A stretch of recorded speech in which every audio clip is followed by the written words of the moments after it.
Well, good evening, everyone. Welcome to the 12 Weeks to Wellness and Optimal Health special presentation. This is the first of 12 that Dr. Youngberg will be presenting. And it's my privilege to welcome you here. And also, even though we have a number of people still coming into this auditorium, this is the first time from this place that we are actually doing a live streaming event. And so there are many, in fact, I was told that over 1,000 people have registered for this conference that are, most of the people will be watching it via the internet tonight from somewhere around the world. But it's my privilege to introduce Dr. Youngberg this evening. Dr. Wes Youngberg is a very good friend first. He's a consummate professional. He's a graduate of Loma Linda University, has a master's degree in nutrition, a doctorate in preventive clinical care. He practices at the Youngberg Lifestyle Medicine Clinic in Temecula, California, and he has helped many, many individuals, countless individuals, to obtain a higher level of health for themselves. I know that probably many of you here tonight would say that he has been greatly helpful to you in this process. And it is our privilege to welcome you, and I just want to say a word of welcome to those of you who are joining us from somewhere around the world tonight by internet and live streaming. We're glad to have you here too. And at this time, I'd like to invite you just to welcome warmly Dr. Wes Youngberg.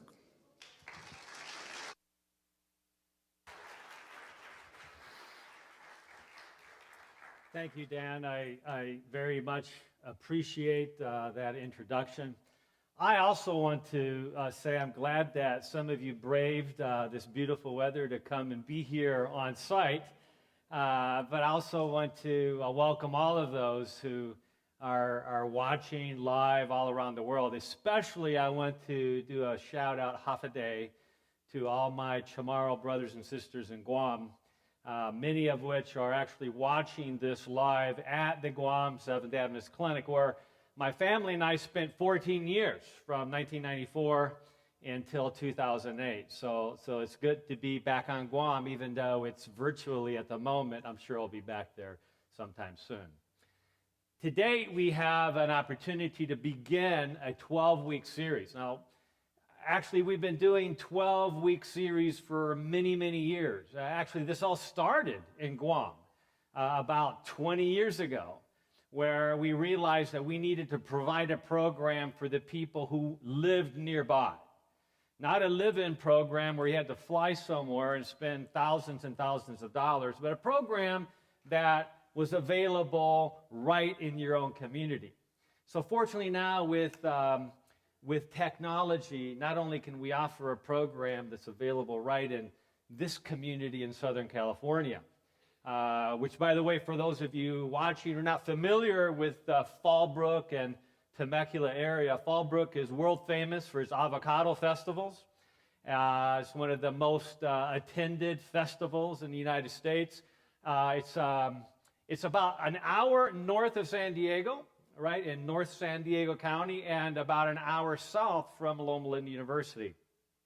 So now you can kind of picture where we're at. And yes, it's pretty nice weather outside today. So we're really glad to be here. But we're glad you're listening. This is the first of a 12-week series where we begin by looking at how do we reach our genetic potential.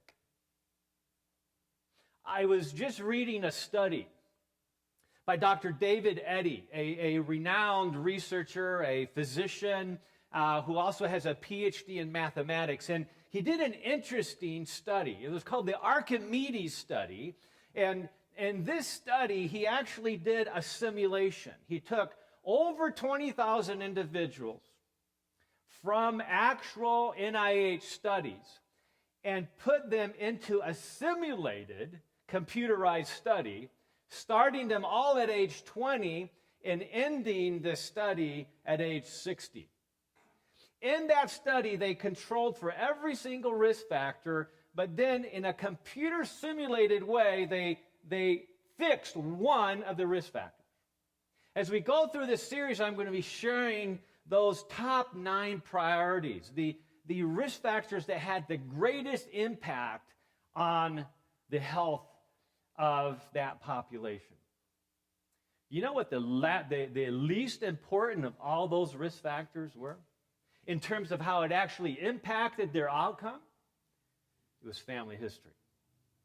Family history, when properly controlled for in this virtual simulated study, accounted for 9% of the total risk. Now, that's still important, right? If you miss 9% on a test, that means, and on one question, that means that you have to be perfect at pretty much all the other questions, or you're not going to get an A. You're not going to be optimizing your genetic potential. So I'm not suggesting that we don't pay attention to our family history. In fact, I'm suggesting the opposite.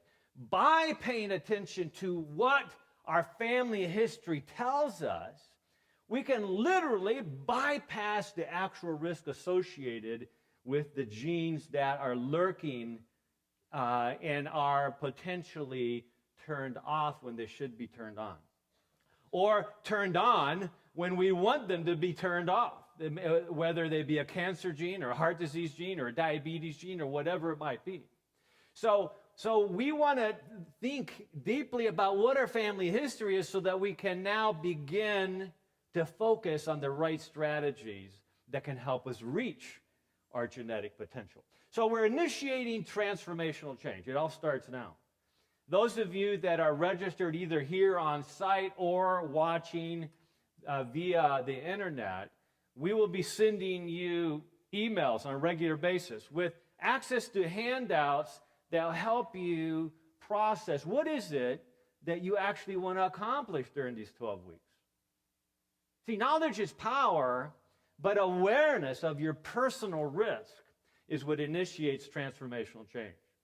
So my goal is to actually make this a clinical program for you where you are now learning things about yourself that you never knew, where you can actually transform your genetic risk. So another way of referring to this first presentation in this 12-week series is how do we turn good genes on and the bad genes off?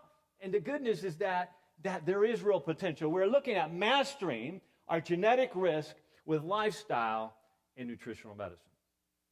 Now,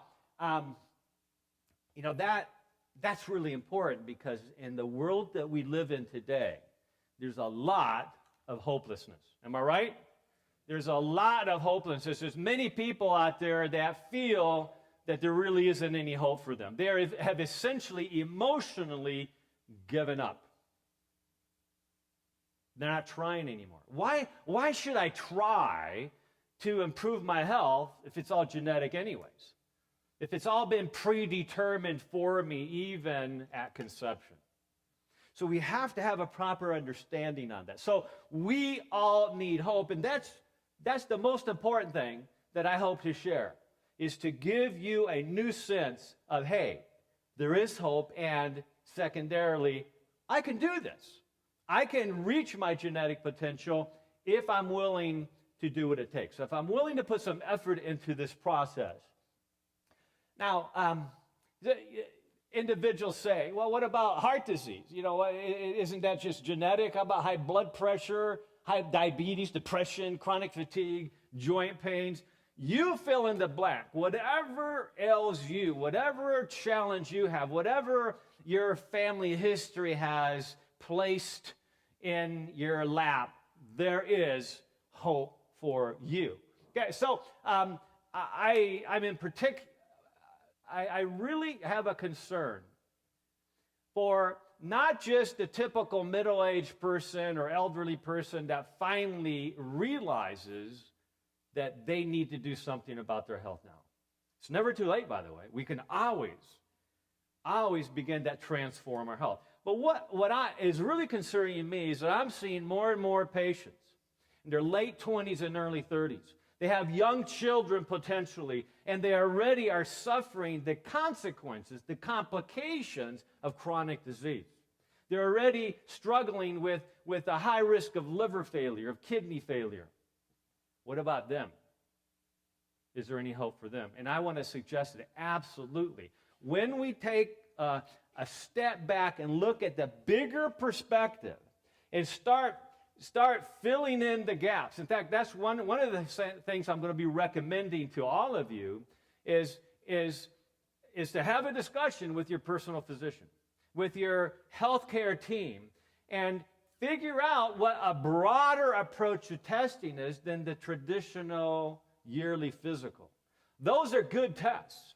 Well, many of us, I hope all of us, have had that lipid profile, that profile that looks at the total cholesterol, the HDL, the good cholesterol, the LDL, the bad cholesterol, the triglycerides, the blood fat, and so forth. But did you know that 60% of people who have heart attacks had a perfect or normal lipid profile? Their cholesterol was fine, their triglycerides were fine, their HDL was good, their LDL was good. So they walk away from that visit going, I'm good. And some of them, hopefully none of us here or watching this program, some people walk away thinking, I don't really need to do that stuff. I don't need to worry about my wellness because the doctor just gave me an A. My cholesterol is great. And in today's mindset, we know, right, that it's almost all about cholesterol. We're going to see that actually that's not true. There's many things far, far more important about our health than what our cholesterol levels. I would rather have a high cholesterol for my whole life and be on a good diet and exercise program than to have a low cholesterol and not be on a good diet and exercise program. I guarantee you that those who follow the process of health will be healthier even if they still struggle with some of those traditional risk factors. Okay, so we're going to be reviewing this great research from Dr. David Addy as we look at how we can impact everybody's health positively. So many people have said, but I got bad genes. Have you ever seen a person wearing a t-shirt? It's genetic, right? It's kind of funny, it's tongue-in-cheek, but it's also suggesting that, hey, give me a break, which is okay, but I can't do anything about it. This is genetic. And that's where I have a problem with that. Because I believe, well, it's not just what I believe, it's what the medical research says. Genetics and epigenetics is now telling us that we all have hope, we all have the potential to actually conquer the challenge of our genes. Many people say, que sera, you know, what is? Must be God's will. This is just the way I was born, this is just the way it's going to work. That's my path in life. That's how I've been predetermined, and it's simply not true. We're not predetermined. In fact, as we look at what determines our health, is it fate, is it nature, nurture, is it genes or environment? So we're going to be looking at this all throughout this series. And I begin with a real quick overview of the story, one of my favorite stories, the fat yellow mouse. About 15 years ago, I was reading a study in Cellular Biology Journal. I assure you I don't read that on a monthly basis, but there's just something that caught me, my attention as I was looking at that journal online, and I saw this study by Dr. Jerdal at Duke University. He heads up this huge genomic laboratory at Duke University, and he found something revolutionary, something that changed the entire perspective of what genetic risk really is. Essentially, there's a group of mice called the agouti mice. These are fat, yellow mama mice. Mice are supposed to be lean, brown, and have lots of energy. These mice were the opposite. They had actually been genetically bred to be fat, become diabetic very quickly, develop heart disease, and many of them would die of cancer prematurely. That's a pretty big triple whammy or quadruple whammy. And so what's interesting is that he took these fat yellow mice and he divided them equally into two groups randomly, and half of them, in fact, all of them received the Purina mouse chow diet, but half of them also received super nutrients. These are nutrients like genistein that you would find in whole soybean products. These are nutrients like folate, the whole food folate. That has such a powerful influence on what we now know actually changing major genetic mutation. I should rephrase that. It doesn't change the mutation. It bypasses it. You can literally bypass a major genetic mutation by just having enough of the right nutrient on board. That is why the next session is so critical for us, because we're going to be looking at the nutritional challenges in front of us. We're going to be looking at the, I should say, opportunities, because we literally have an opportunity by eating the right foods, eating what I call first-class foods. We can powerfully alter and change the actual expression of our genetic risk. And so we're going to be so that in this study at Duke University, what happened is within a generation of these fat yellow mama mice eating the right super nutrients, they started giving birth to not fat yellow mice, but lean brown-coated mice.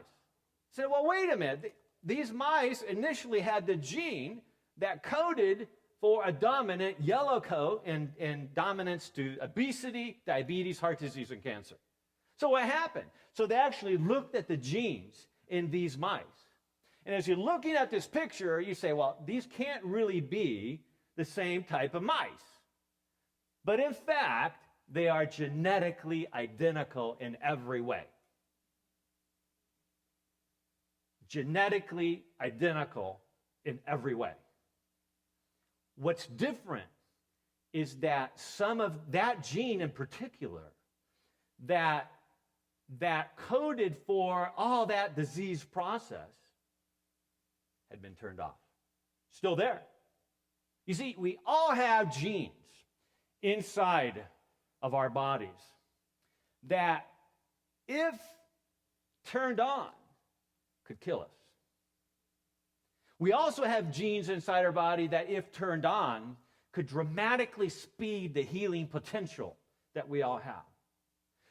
So really, it's all about finding a strategy or a group of strategies that can powerfully help us genetically activate the healing process, to speed the healing process, and secondarily, to slow down the aging process. Now, we're all going to get old. I know I'm going to get old. But my goal is to get old like some of you right here. Okay, I want to be like Julie Phillips, who jumped out of a perfectly good airplane at the age 90. Okay, she did have a parachute. Okay, just happened just a few days ago. I took I'll show a picture of this later on in another session. But I was so impressed. That if we put our mind to it, improving our health is going to be a lot easier than jumping out of a perfectly good airplane at 3,000, 4,000 feet, whatever it was. Okay? So, all right, so essentially these fat yellow mice, given the right nutrients, were able to give birth to mice that were now healthy, even though they still carried that gene that had been transmitted, that had been essentially inherited to them. This is very important. That means that the children, and I'm talking now to the younger generation, those of you that hope or plan to someday have children, you all have genes potentially right now turned on that aren't very good for you. You know that when you have children, you not only transfer your genes to them, but you also transfer whether those genes are turned on or turned off. This is a whole new opportunity that you have to make good choices now. In other words, please do not wait until you're my age, in your mid-50s, to say, hey, maybe I should start taking care of my health. Okay? Start doing it now. Take advantage of that, and your children will thank you for their entire life. Can dramatically transform the genetic expression of your children by paying attention to this. So pretty sobering, but also very encouraging. In other words, there's something you can do. Okay, when I was young, I wanted to be able to provide the very best opportunity for my kids, right? I mean, we're all that way as parents, okay? But at the time, I didn't realize that I was also not just donating my genes to my children, but the way the genes had been used during my early youth and young adulthood. So, interesting things to think about. So, what's interesting is that, of course, this doesn't just apply to mice. This applies to you and me as well. And so, as you can see, that this is a picture on the screen of young girls who are clearly identical twins. And now, fast forward 50 or 55 years, and you have clearly these genetically identical twins, similar in many respects, except there's a major difference between them. And the difference is that while one of these women is enjoying good health, the other one has been diagnosed with terminal cancer. In other words, here we cannot blame genetics for what has occurred. Clearly, there's something in their past, what we call the exposome, all the things in our environment, in our lifestyle, the choices that we make, and then many times choices that we don't make. It's choices that our parents made, or choices that other people made, and how they contaminated the environment around us. All these things represent the exposome of what impacts our personal genetic expression. So,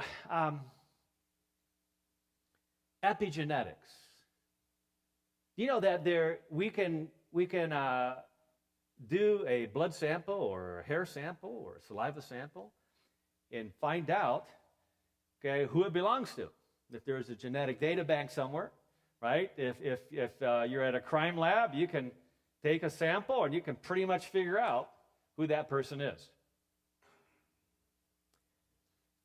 But nowadays, we can actually not only do an analysis of the genetic profile, but we can also do an analysis of whether the genes have been turned on or turned off. We can actually do the test physiologically in the lab. So we can see what's happening. And we're going to be looking at some studies here on how that works. And I'm excited about this because I and a few other researchers and colleagues have an opportunity to actually be involved in looking at how a comprehensive lifestyle program can change our epigenome. We plan to actually measure it in a large group of individuals and put them through a program and see how that changes and how that compares to all the various biomarkers that we will be covering in this 12-week series. So epigenetics is the factors that affect the way genes work independently of the genes themselves. That's what epigenetics means. So I want to begin our discussion today by telling you a story of a patient of mine, actually in Guam, a patient that I'll call David. And it helps us understand the importance. The very first thing we want to make sure we have right is we want to have our attitude right. That's why this series is beginning with an understanding of our genetic potential, what we actually can accomplish. Everybody has the power to turn on good genes and turn off bad genes. We all do, if we're willing to make the right choices. And David's story is powerful because he was in a position at one point in his life as the resident manager of a very large resort, where some people would say he had it all. He had a penthouse suite in this huge tower overlooking a beautiful turquoise bay, Tumon Bay. But see, he was also responsible for over 400 employees. And something was amiss. Something was wrong. David just didn't feel right. His doctor had found that he had very high blood pressure. He wasn't handling stress real well. And so he started blood pressure medications. And he was getting more and more anxious all the time. And one day, he's dealing with one of his middle managers. and he started having kind of a disagreement with a middle manager. And, he's a resident manager. He's second in charge of this huge complex. And he wants the middle manager to do what he's been asked to do. But there's this dispute. Now, David, 6'5", 332 pounds, played football, University of Hawaii. Big guy, strong guy. He got so frustrated, he told me later that I was actually getting ready to cold cock him. And as he stopped himself, because he felt himself shaking, he realized that he'd almost lost his job and his dream of becoming a general manager of a major resort because he could not control his temper. He wasn't thinking good thoughts at all. I remember it was a Friday morning, and I'd had a cancellation late in the morning, so I'm thinking, good, this will give me a chance to clear my desk of all the charts and all the things you have to do before the end of the week. And all of a sudden, my nurse shows up and says, Dr. Youngberg, your patient's here. And I go like, my patient's here? I thought I had an hour to work on my charts. And here walks in David, 6'5", big guy. I welcomed him to sitting in my office. And he says, let me tell you a story. He says, this morning, not more than an hour and a half ago, I called you up, your clinic up, and I had no idea I could get in so fast. But there was kind of a divine appointment brewing here. God knew that he needed to be seen right away. He worked it out. And he says to me, he said, Doc, I was up in my penthouse suite with my wife and 5-year-old daughter last night.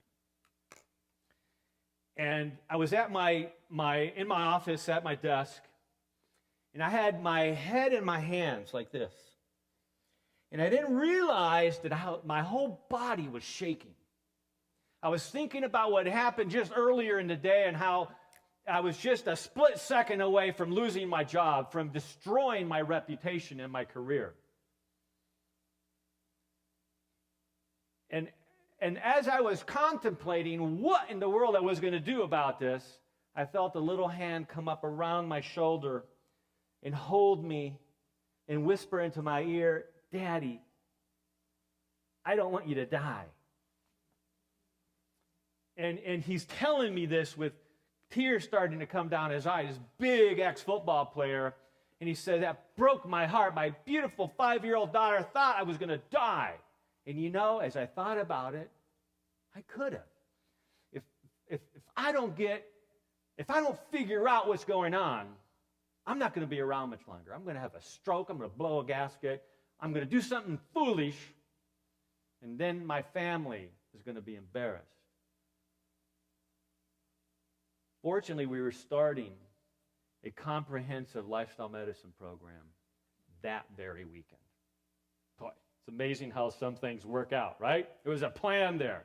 And so I said, David, we can work this out, man. And he said, I need something. I said, you know what? Let's start you on Sunday.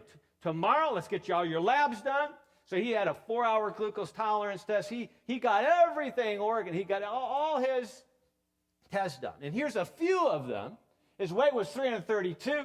His blood pressure was at 140/100 with medication. His cholesterol was 246, no question, heart attack alley area. The LDL super high, we really wanted under 100, and it was 183. The HDL, the healthy cholesterol, was 34. Anything under 45 for men represents independent risk for cardiovascular disease. Triglycerides, the blood fat's 144. We used to say years ago, 20 years ago, if it's under 300, it's fine.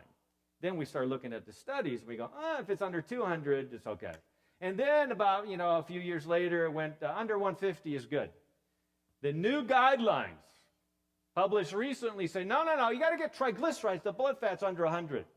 And so he was even higher then. His fasting blood sugar was only 4 points away from full-blown diabetes. So he had advanced prediabetes. Didn't even know. Most of these things he wasn't aware of at all. His fasting insulin, which should be less than 7 ideally, at least under 10, was 17. He was very insulin resistant. And we're going to be learning this 12-week series what it means to be insulin resistant and how that actually is one of the biggest risk factors that drives our personal risk, not only for diabetes, but also heart disease and cancer and headaches and infertility and autoimmune disease and on and on and on. So I'm going to show you in this series how to figure out whether you're insulin resistant. And then his cardiac CRP, one of the best measures of systemic body-wide inflammation, was very high at 7. Dr. Paul Ridker, an esteemed cardiologist at Harvard University, was the first to champion this test. It's a far more important test than high cholesterol. And he showed that even with people, a large group of people with a normal cholesterol level, if their CRP was 2.0 or higher, they had a tremendously high risk for heart attacks.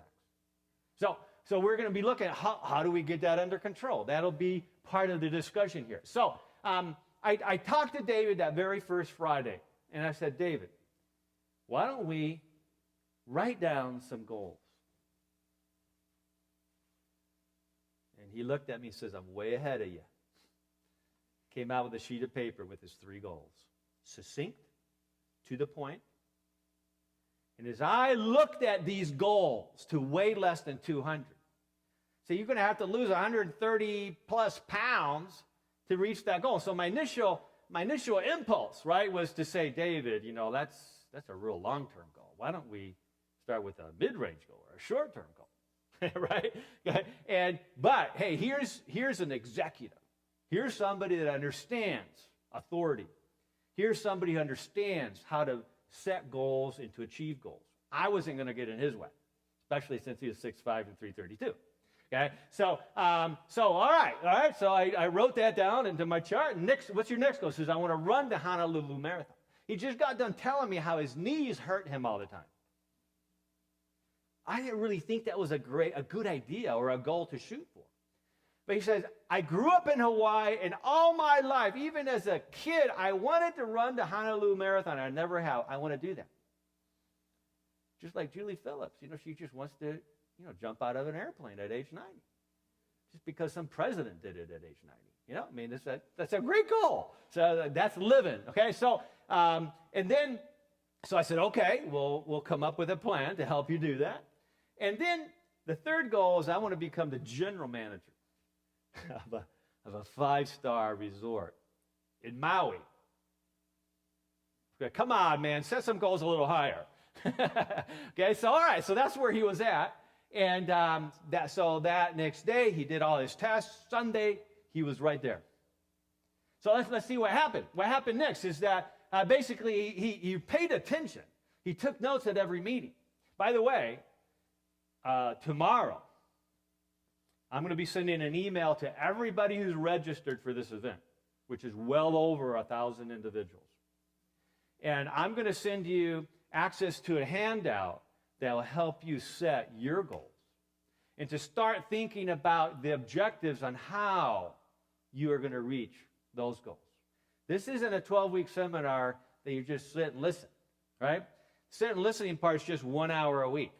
The rest of it is you being active, you figuring out what you need to do, you being the chairman or the chairwoman of the board of your personal health. I can't be the chairman of the board. Your personal physician can't be the chairman of the board. Nobody can be the chairman of the board but you, or else you will not get healthy. Guaranteed. Because there's nothing we can do to make you healthy. It's all about what you do. You control your genetic potential. So he completely changed his diet. No baby steps going on here. The research, in my mind, is very clear.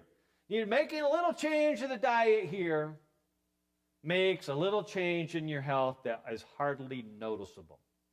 Okay? In other words, if you want to do this right, okay, let's just do this. Let's do it right. And then he started a walking/jogging program. Okay, so within 1 week, David's walking past my office and says, "Hey, doc, don't worry about those anti-anxiety meds. I feel great."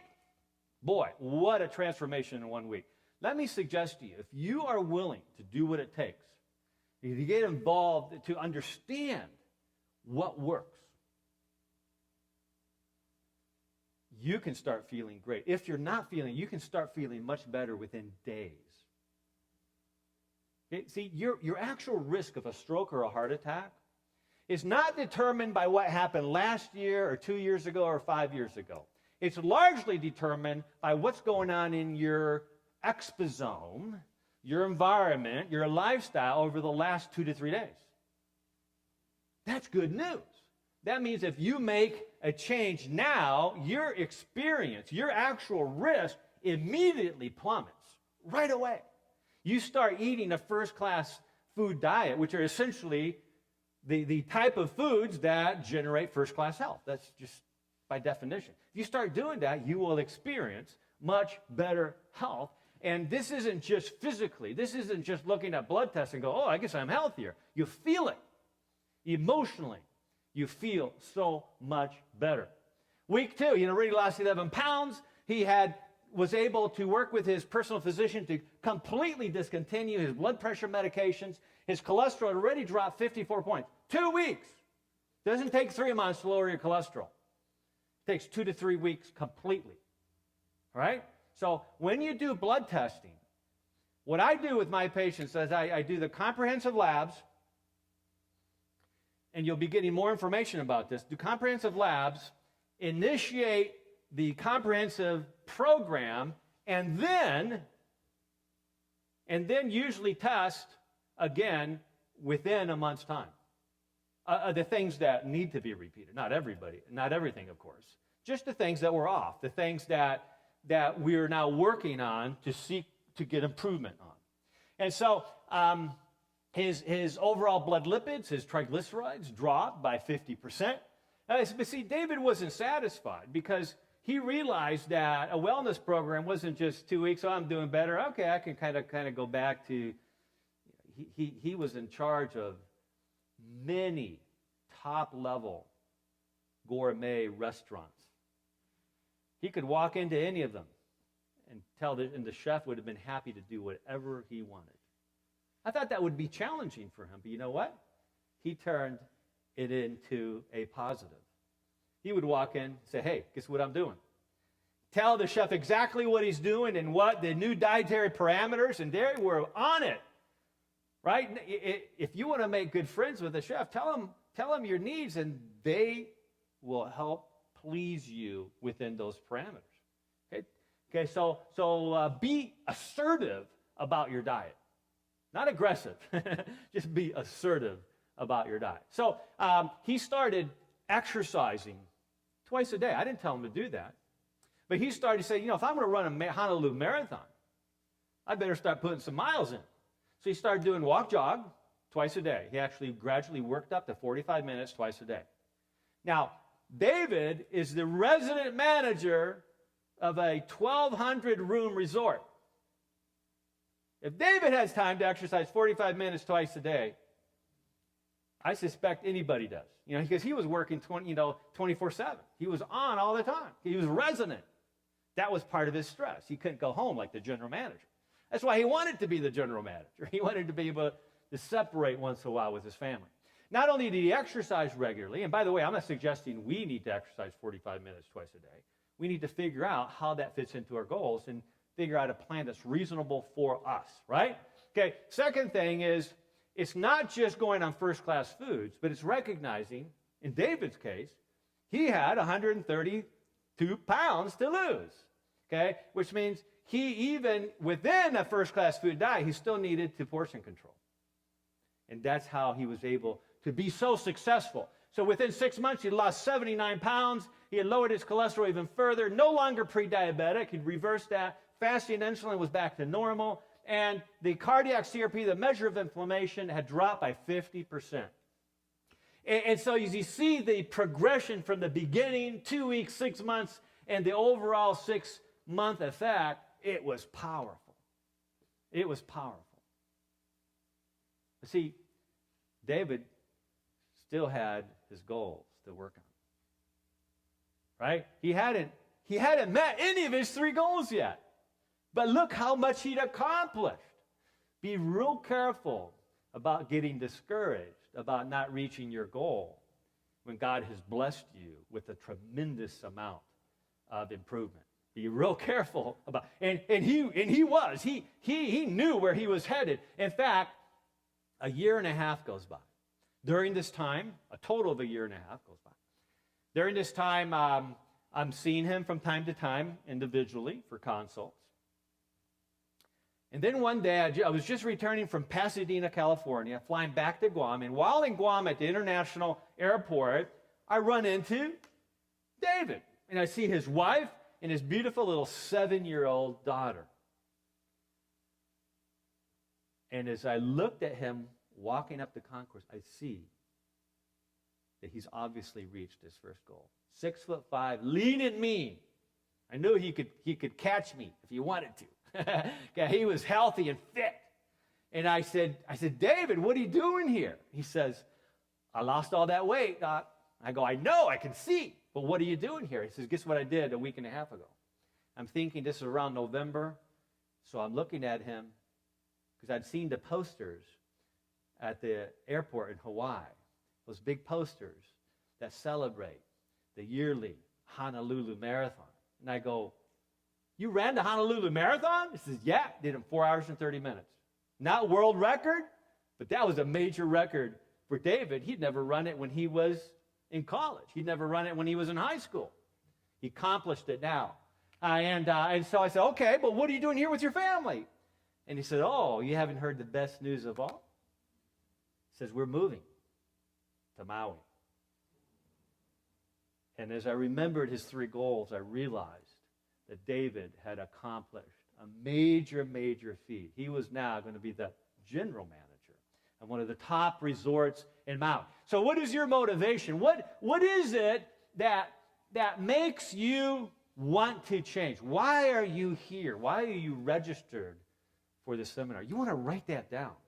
I want you to write down on a Word document or just write it out and save it for future reference. I want you to write out exactly how you feel right now. I want you to write out all your family history. If you need more help on this, you can actually go to my clinic's website, dryoungberg.com, and it'll show you how to write out your family history, your personal history, all your health concerns, because I want you to save that for future reference.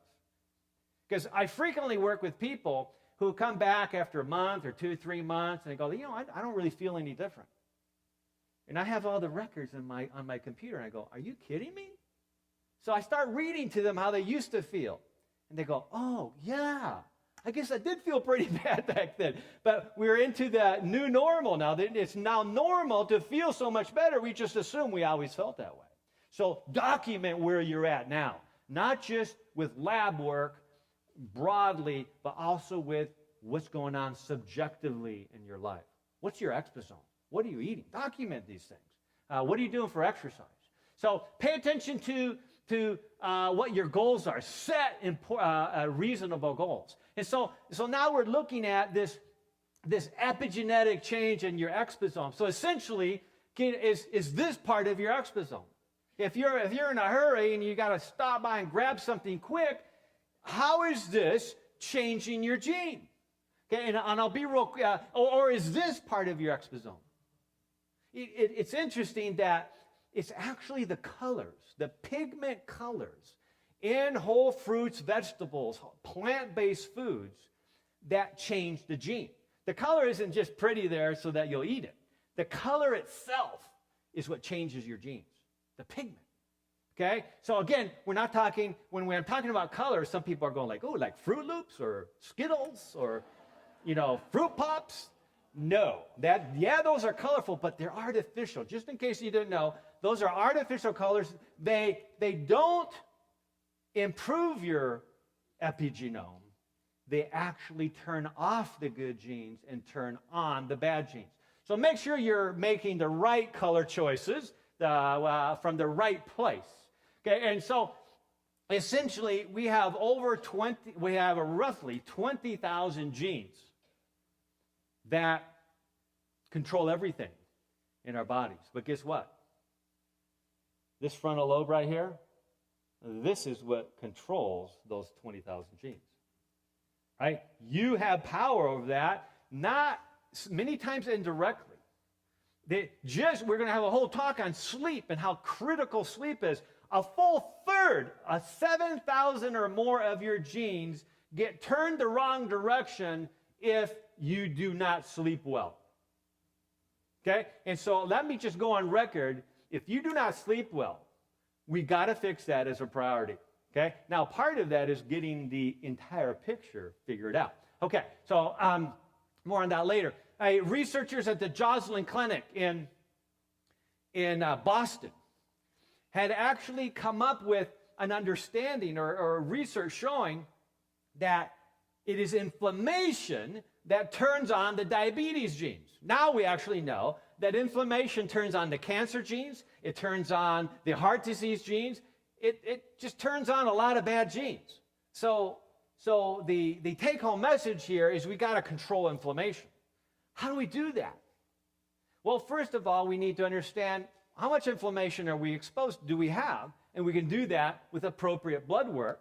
Okay, but it's important to note that every single health strategy that we're going to be sharing during this 12 weeks to wellness and optimal health lower inflammation. Every single one.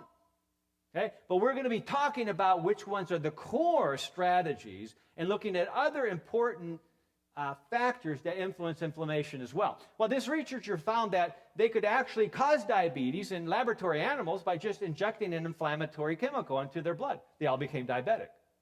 Okay? And then they gave them an anti-inflammatory chemical, and they all became all undiabetic. So he showed that you could reverse diabetes with anti-inflammatories. He was really excited, maybe thinking a Nobel Prize for medicine, because what he had discovered is a certain form of aspirin that was able to reverse this diabetes. But then as he extrapolated how much aspirin a human would need to take in order to create enough of an anti-inflammatory effect to reverse diabetes, his heart fell a little bit because he realized it would be 19 to 20 full-strength aspirins every day. Now, it's documented. You could potentially, if you have diabetes, reverse your diabetes by taking 20 aspirin a day. How many takers? How about an online audience? Any takers? It could cure your diabetes. This is a key example of the cure being worse than the disease. And I'm afraid that there's a lot of things going on today where the cure is worse than the disease. If the cure is not addressing the cause of the problem, be very, very careful on how you approach it. If you don't address the cause, you're not impacting the gene properly. And other things that are also caused by that same factor will never be resolved. Sometimes the most important thing that we can do is not reverse the diabetes or the heart disease, but by doing so naturally, we're actually reversing our real nemesis, whatever that might be. Okay? So we want to think broadly about that. So the Harvard University health professional study actually showed us what 4 of the most inflammatory food groups are. And you know what? I'm going to tell you what those 4 most inflammatory food groups are at another session.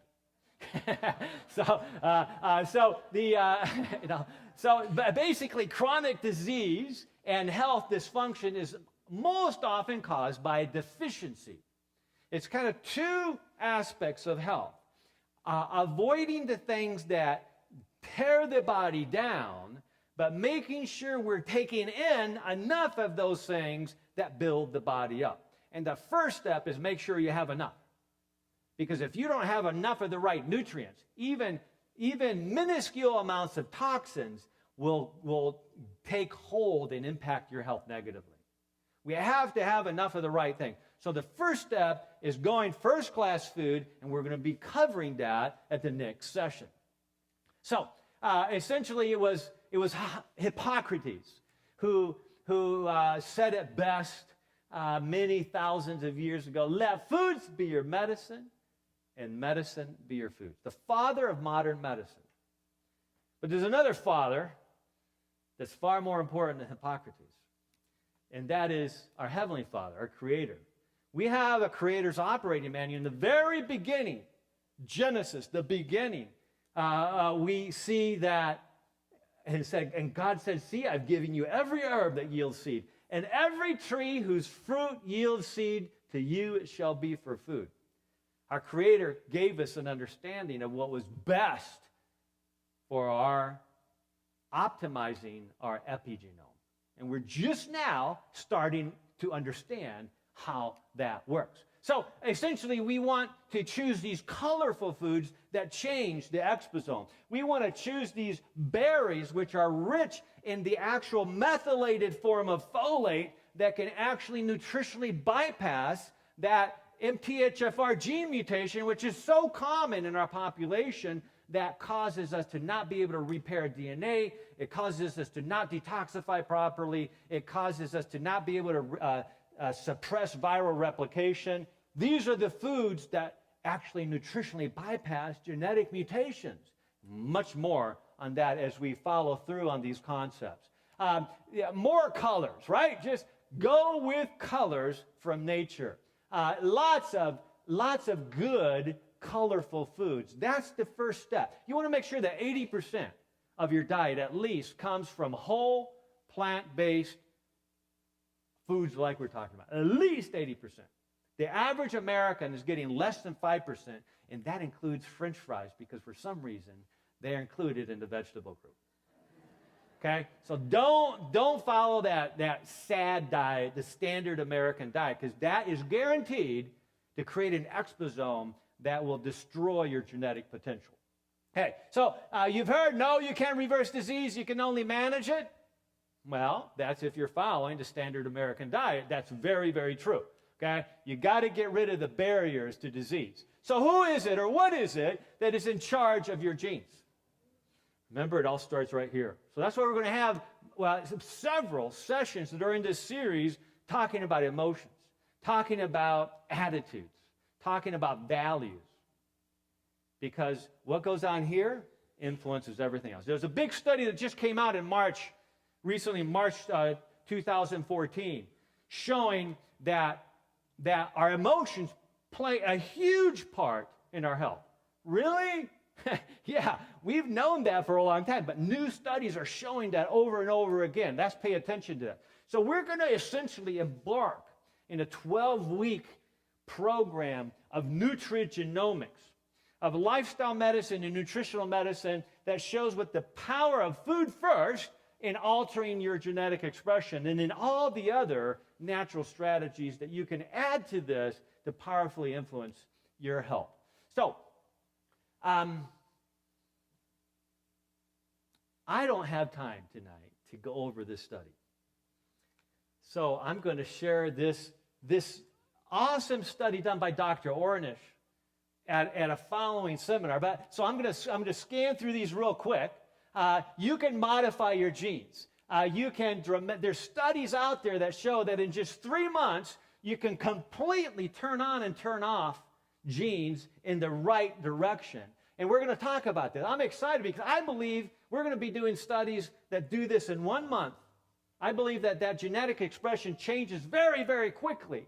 And so it reminds me of that statement made by the Apostle Paul, who says, don't conform any longer to the pattern of this world, okay, but be transformed by the renewing of your mind. In other words, don't follow what other people are doing just because it's the norm. It's the new normal.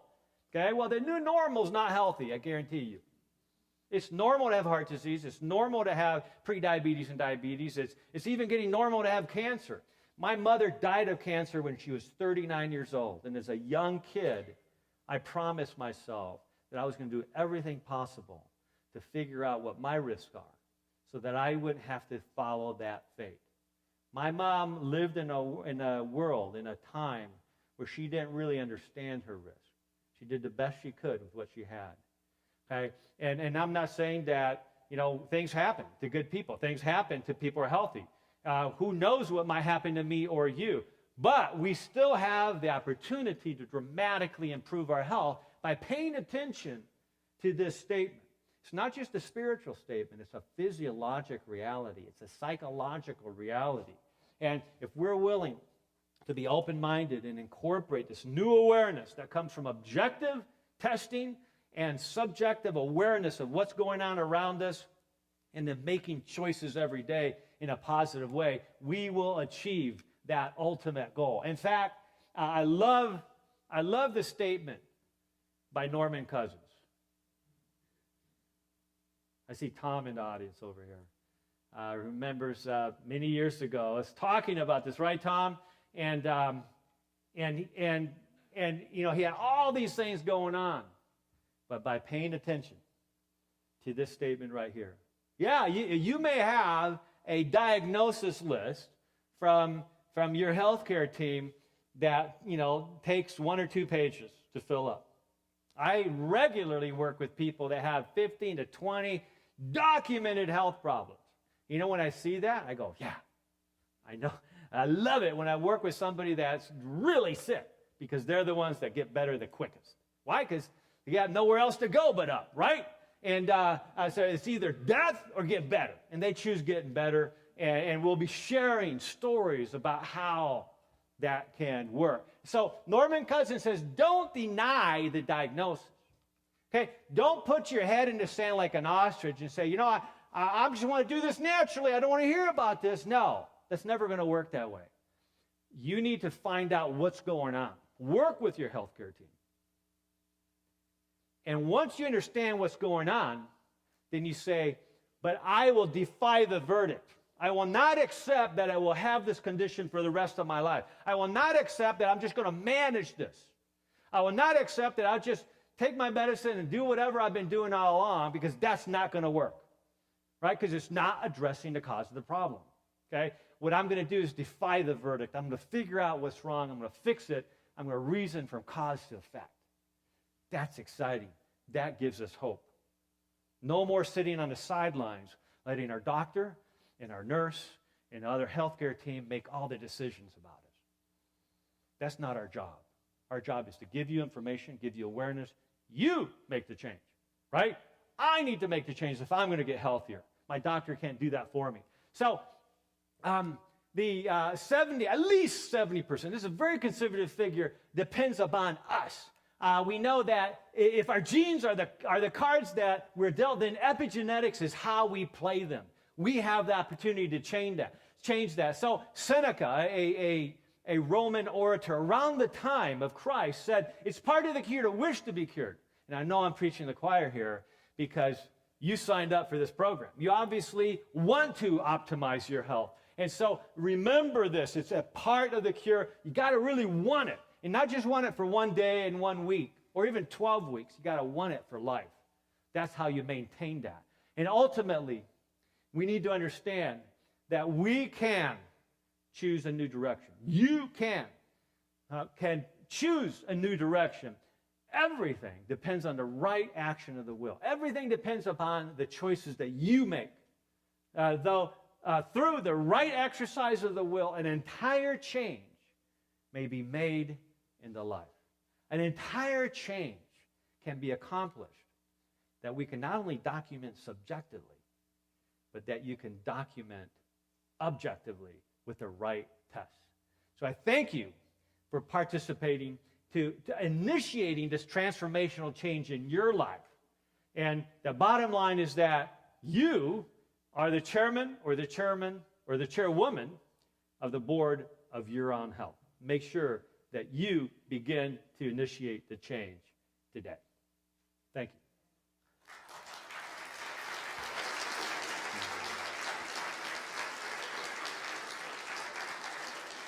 All right, so this is now your turn. Well, kind of our turn. This is the time where we transition to question and answers. And I know we've just started one presentation. So those of you that have a burning question, you can go ahead and start making your way around to the left of the auditorium, and there's a blue line blue tape that you can stand at. Okay, so we're going to be taking questions.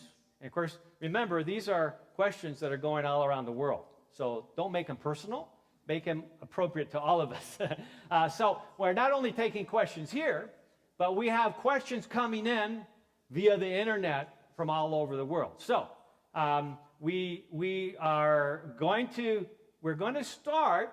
Well, actually, let me first introduce our Master of Ceremonies, our very own senior pastor, Pastor Samuel Nunez, who is the pastor here at the Fallbrook Seventh-day Adventist Church right here in beautiful Southern California. So, Pastor Nunez, what do we got here? First of all, we'd like to thank each one of you for coming out to the Fallbrook Seventh-day Adventist Church and joining us for Dr. Youngberg's 12 Weeks to Wellness and Optimal Health. And yes, we also have viewers online, and we'd like to also thank them for being with us and joining us live from all over the world. We're going to take the next 20-25 minutes to have this question and answer section. And the first question comes from Margaret, who's in Carlsbad, New Mexico. She's been watching us tonight, and the question is, how do I go about finding a doctor who supports me in my goals of regaining my health? Interviews. There's a lot of doctors out there, and the key is finding one that is willing to listen to you, and, as I already suggested, finding one who is willing to allow you to make decisions about your health. Because, like I said, unless you make decisions, you're not going to get better. I'm not talking about sitting in the ER, having major palpitations, and you're going like, oh, I want to think about this. Now, obviously, there are times where we need to say, hey, doc, you're in charge of this. I want to make sure that we get this done right. But when it comes to lifestyle-related disease, okay, it's me that are going to make those choices. And so I just encourage you to just talk to your friends, talk to your family members, find out, get a doctor who's willing to talk to you and who also recognizes the value of lifestyle. We have the American College of Lifestyle Medicine, which is a international organization of physicians and health professionals that is dedicated to treating the cause, focusing on lifestyle medicine, actually training physicians in all disciplines to incorporate lifestyle medicine strategies into their approach, whether they're a GI doc, a cardiologist, a pediatrician, a family physician, internist, oncologist, whatever it might be, are they not just open, but have they taken the time to learn how to incorporate lifestyle nutritional medicine into their practice? So that's what I would be looking for, as I would first visit the American College of Lifestyle Medicine website and get more information there. Thank you. I'm going to ask a question. And the question is, besides writing my goals and wishing to change and wishing to achieve them, what else can I do today?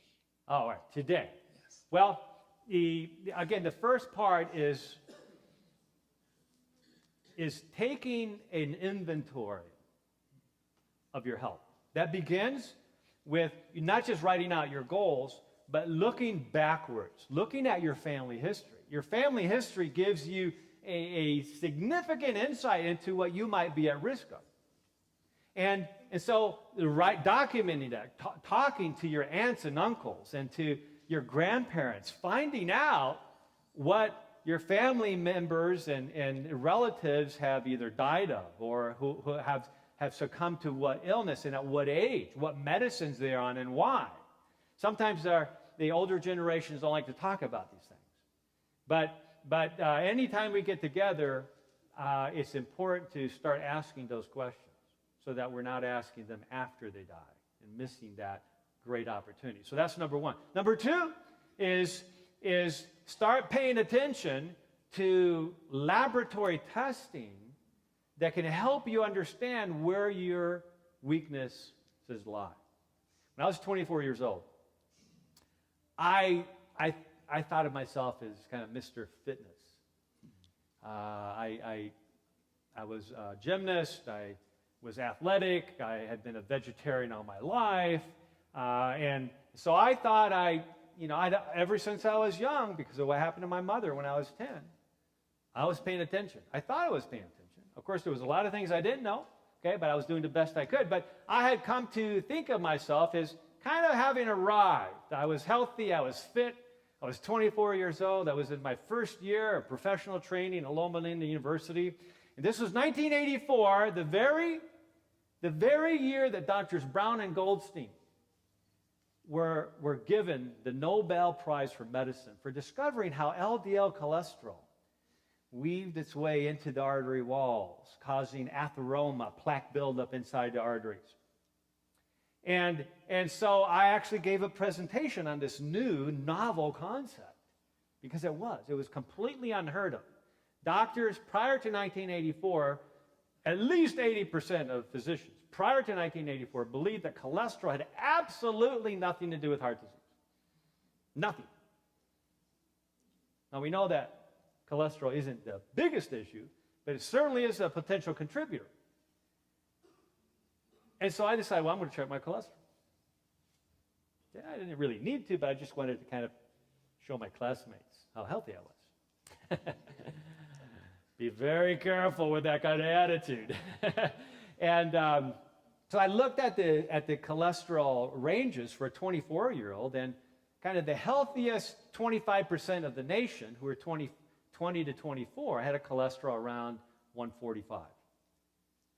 So I'm thinking, well, I got to at least be in the healthiest 25%, right? That was easy. Guess what happened?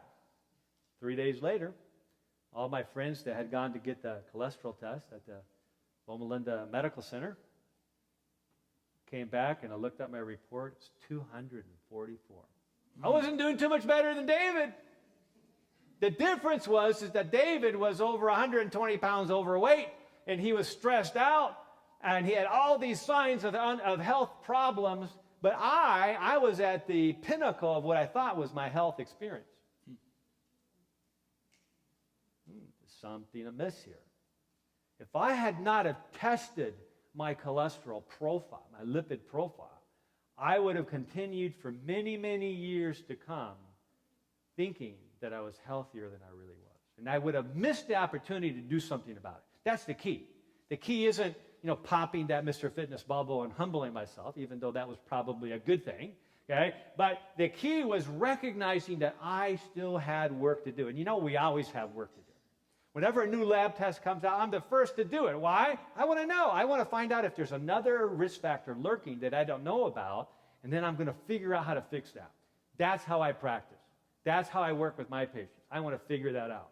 So I would subjective evaluation, and then I would get right into figuring out what are the labs that I need to follow. There's a whole section on the dryoungberg.com website that talks about labs. It's not comprehensive, by the way.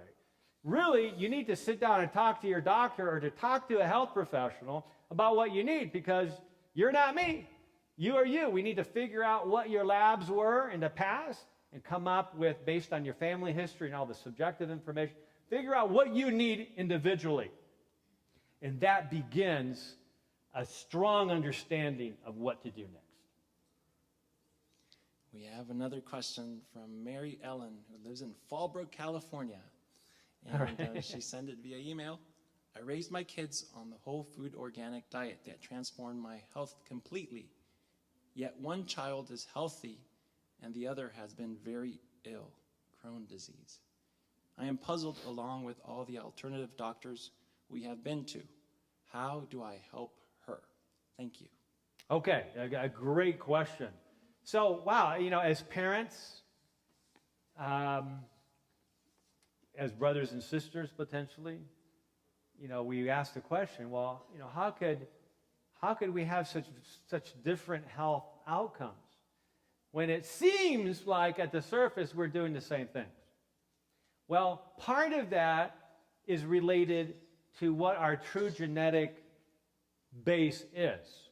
So unless we're identical twins, even though we're brothers and sisters, etc., we're going to have different genetic risk factors.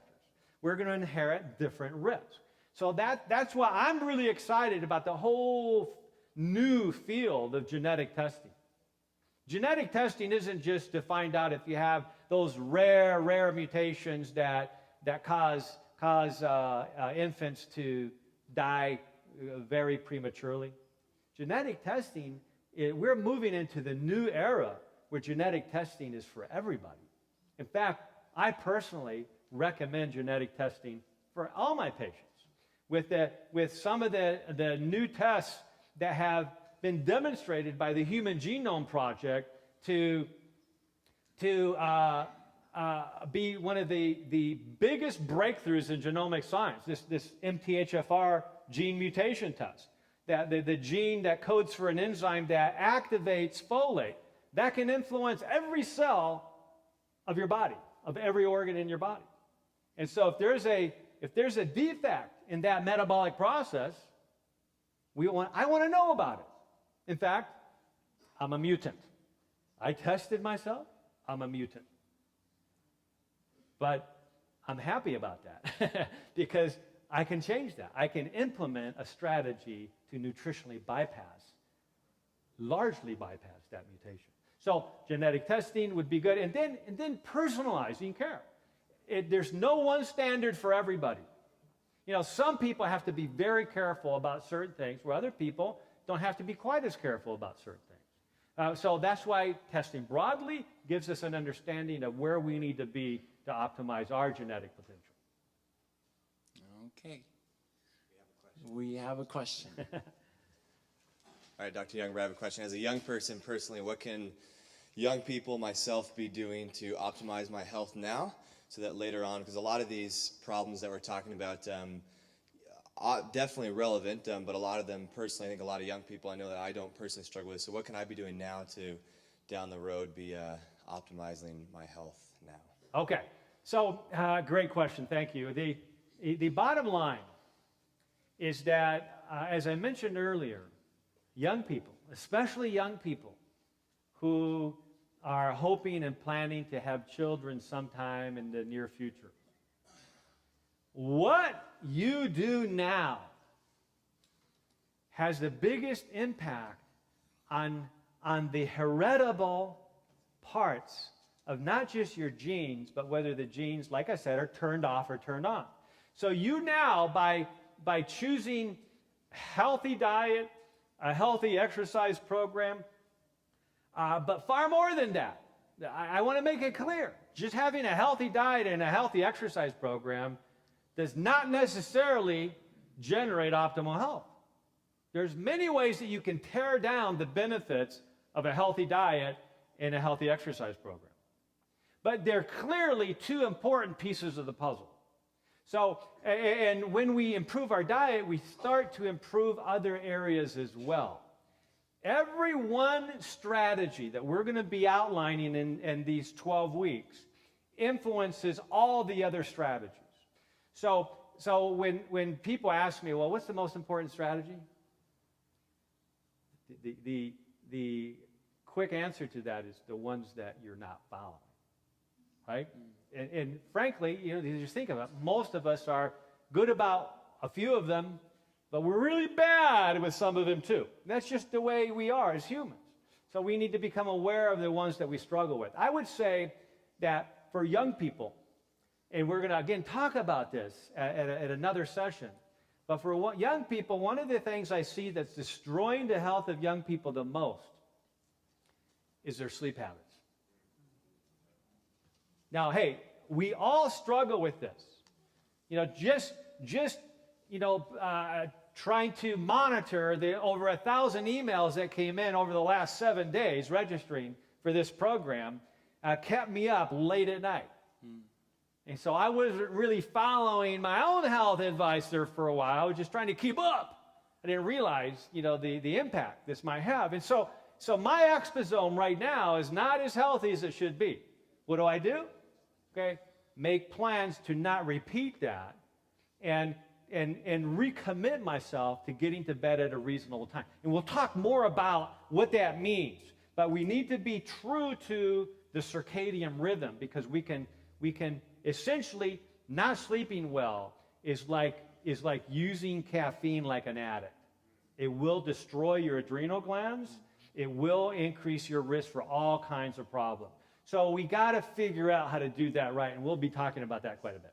Okay, thank you. We have another question from our audience. Hi there. I wanted to ask you about gluten-free diet. Okay.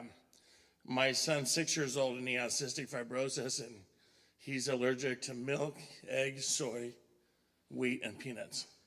So it's hard to create a diet for him. But I noticed the last year or so, it's been a lot easier in the stores, because like Vaughn's has a mark on it. It'll say gluten-free, a little sign on everything that's gluten-free. And then I have to look at it and make sure it doesn't have any milk or eggs or, in it besides that. But what do you think about, I know a lot of for his illness, my wife is on the internet all the time talking to people throughout the country that have this illness, and they seem to all be jumping on the gluten-free diet. And to tell you the truth, it's hard to find gluten-free stuff that tastes really great. But I seem to find them some pretty good stuff.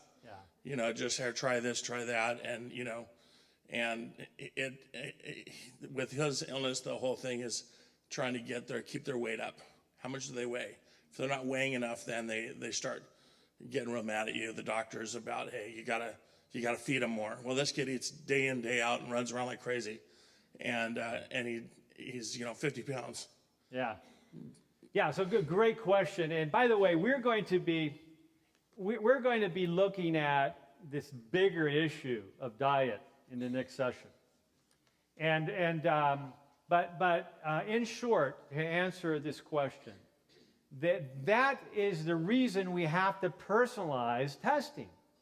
Not just laboratory testing, but actually challenging this system with different foods to see how the body reacts. You go off of it for 2 to 3 weeks, reintroduce it, do that challenge test. How does your body react to that? There's all kinds of ways that we have in the health field to determine what foods are best for you. So let me just say that there's no one standard for all. We need to figure out what's best for us. Now, there's some general rules that apply to most of us, but not all of us. And so I am one to try to figure out what's the very best way for this individual that I'm working with to improve their health. And it starts by not being too judgmental about, you don't really need to do that, etc. I definitely see, especially people who have certain illnesses or GI problems or inflammatory issues, I definitely see more gluten issues with them. But many people are fine eating gluten products. So everybody's a little bit different. We need to figure out what this. So there's good blood tests that we can help figure this out. I just recently had an internal medicine physician who did a phone consult with me, and she actually ordered some of her own tests and found out that she was highly positive to the gluten antibodies. And so that was pretty much into the discussion. If you do the test and you really test super high, then we got to change something. The other thing to be aware about food sensitivities is that sometimes just because you're sensitive to food right now doesn't mean you're necessarily going to be sensitive to that food for the entire life. It could have to do with how much of it you've been consuming lately, or many times it's actually due to something completely different. If you're actually allergic to dairy and you eat that excessively or regularly, you could actually become allergic to many other things that you're really not truly allergic to or sensitive to. And so that's why we got to look at the big picture. We'll be talking more about that as we go through the program. I think we have time for 2 more questions. Okay. I'm going to ask someone from our audience to come up to the mic, and she will be presenting her question. I have a question. One is, it's kind of a comment, and I'm a cardiac nurse, and a lot of my patients that we have, they come in and they don't look like a heart attack. They're fit and they look healthy, and they said, I just went to my doctor and I was, given the bill of health, and why am I here? And then, the husband's one lady, she was fit, she exercised, and her husband was sitting in the chair eating a hamburger, but she was the heart attack. And so what did you do? Because you were, your cholesterol was high, but you were fit and you'd been a vegetarian all your life. And sometimes I start to think, I'm healthy, and I realize that just because you might be thin doesn't mean that you're healthy. A lot of your lifestyle, you have to look at the whole picture. So what did you do? You were already fit, you were already eating well and vegetarian and exercise. What did you do to bring down your cholesterol? Okay, by the way, I totally agree with you. I used to play Masters basketball, which just means you play with old people. I was playing, this is over 10 years ago, in the 40 and over league, or 40 to 45 league, and the fittest guy in our age group, far better athlete, fitter than I was, killed over dead of a heart attack. So fitness, and we'll talk about this as we go through the series, fitness is not sufficient. It's not ever sufficient to be healthy. Now, fitness is good. Fitness is very good. Fitness is very important, but it is not in of itself effective enough to reach your health goals. You can have a massive heart attack and be one of the fittest guys in the whole county. Okay? So that's number one. That's why you have to make sure that you're not using the excuse, hey, look, I'm so fit, I'm so trim, I can eat anything I want. Bad logic. Horrible logic. The answer to your question specifically about what I did is that I reevaluated my situation. Obviously, something was wrong. Okay? I stopped and looked at that paradigm of the Apostle Paul. Says, don't conform to what you think is normal, okay? But be willing to be transformed by renewing your mind. So I had to renew my thinking about what was going on. I had grown up as the typical vegetarian, which is what? A lacto-ovo vegetarian. One of my jobs in high school, I was in charge of the exotic cheese section at a Whole Foods store. I was the expert on cheeses. And of course I had to try every one, right? Because I had to be able to talk to people who came through the store. And so I would cut these big blocks of imported cheeses. I'd wrap them, label them, weigh them. I was the expert. I love cheese.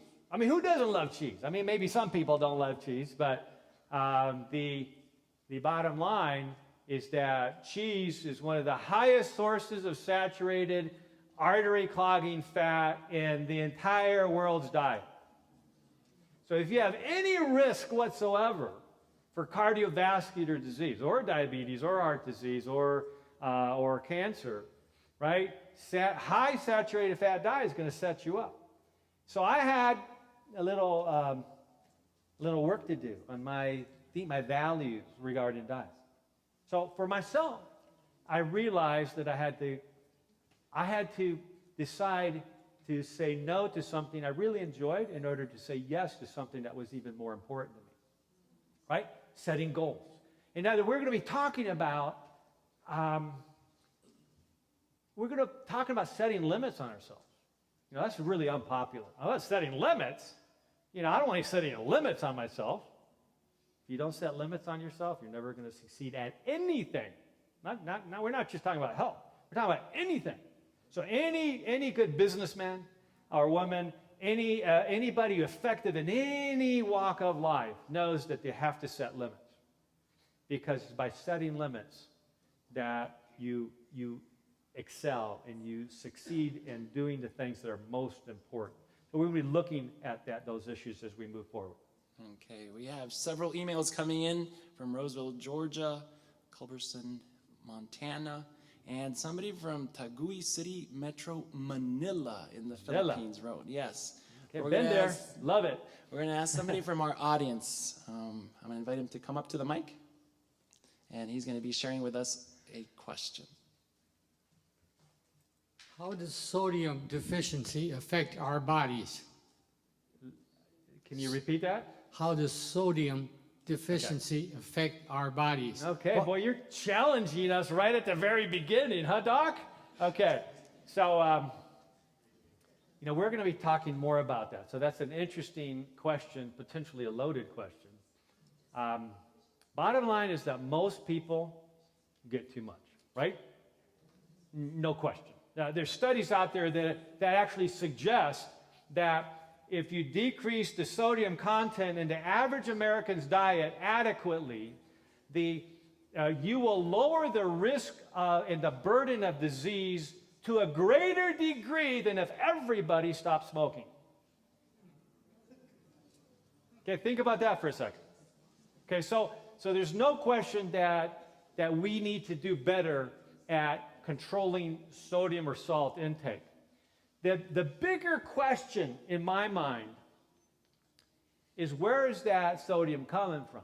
See, most of the sodium, actually there's a lot of sodium in 100% unadulterated plant-based diet. A third of the sodium we get is just naturally in food. In other words, you're not going to be generally deficient in sodium because it's already in the food. But the problem is when we eat processed foods largely, that's just loaded with sodium. Why? Because it activates those taste buds. And it's not just sodium, it's the monosodium glutamate and those, taste tantalizers that you end up eating a big old bag of chips and you weren't even hungry. You didn't even realize you ate them all, right? So those things can create havoc on our system.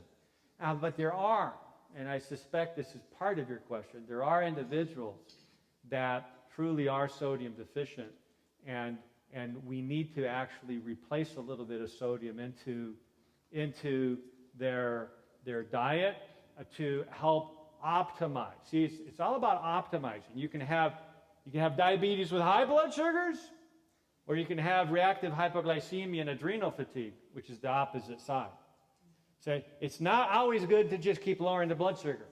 Okay? There's a point where the blood sugar can go too low, and that's more dangerous than high blood sugar. The same thing is true for sodium. There's a point where that gets so low that's far worse for you than high sodium. So I know there's some people with adrenal fatigue that's serious, that actually need a little bit of sodium every day. I have a patient that he realized as a young child, because of Addison's disease, he didn't know it at the time, but he had Addison's disease, that he actually carried rock salt in his pocket as a child. And every time he felt like fainting or his energy would just go into a dead spell, he'd take a little rock salt, put it into his tongue, and energy would come right back. Okay, now, don't use that as an excuse to salt your food, because most people don't have that problem. But that's something that you really want to work with a health professional. I would say that maybe in terms of my patients, maybe a fifth of my patients have adrenal fatigue, and we need to address that sodium issue a little bit more carefully. So it's not true that just everybody's got to go get rid of salt. Okay, so I'm getting a little too clinical now. Most of us get way too much. Okay, so let's come up with a good plan to lessen it. Thank you. Thank you. I'd like to thank each one of you for the questions here in the audience, and also those that were sent via online and via email. And if we didn't get to your question, we will try to get to it next time we meet. And Dr. Youngberg, thank you again. When are we meeting next time? Okay, I just want to go on record that because of prior commitments, we're not meeting next week, but we are meeting in 2 weeks, and there's not any further interruptions as far as we know for the rest of the series. So this will give you 2 weeks to do some research. This will give you some time to write out, and I'm going to be sending you emails.